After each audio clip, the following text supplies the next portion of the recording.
தேவனுடைய பரிசுத்த நாமங்களுக்கு மகிமை உண்டாவதாக. அப்போஸ்தலர் 20ஆம் அதிகாரம் 22 24 வரையும் வாசிக்கும் போது, ஊழியம் செய்கிற, தேவனுக்காய் வாழுகிற, தேவனோடு வாழுகிற ஒரு மனுஷனுடைய வாழ்க்கையில நடக்க போகிற காரியங்கள் குறித்து பரிசுத்த ஆவியானவர் அந்த மனிதனுக்கு தெரிவிக்கிறவராக அவனுக்குள்ளே வாழுகிறார் என்பதை இங்கே பார்க்கிறோம்.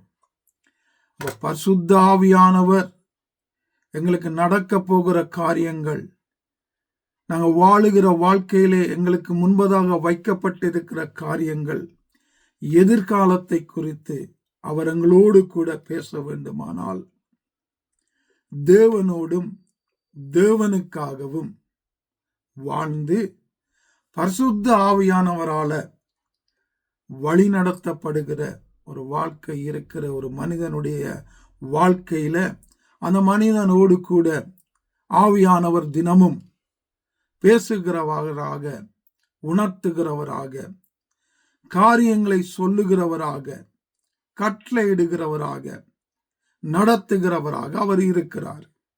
எவ்வளவு பெரிதான ஒரு பாக்கியம், எவ்வளவு பெரிதான ஒரு ஆசீர்வாதம் இந்த பரிசுத்த ஆவியானவர். இந்த பரிசுத்த ஆவியானவரை பெற்றுக்கொண்ட நாங்க ஏனோ தானோ ஒன்று அவருக்கு இடம் கொடாம, அவருடைய காரியங்களை புரிந்து கொள்ளாம, அவர் சொல்லுகிறதை கேட்காம உணராம வாழுவோமா இருந்தால் நாங்கள் பரிதபிக்கப்பட்டவர்கள், அந்த பெரிய பாக்கியத்தை இழந்தவர்கள். தேவன் எவ்வளவு கிருபையாக அந்த பரிசுத்த ஆவியானவர் என்று அவருக்கு பேரு. பரிசுத்தமான அந்த ஆவியானவரையே பாவிகளாக இருக்கிற எங்களுக்குள்ளே அவர் தந்திருக்கிறார், வைத்திருக்கிறார்.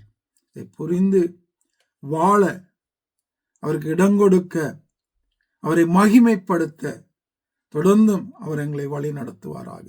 ஆமென்.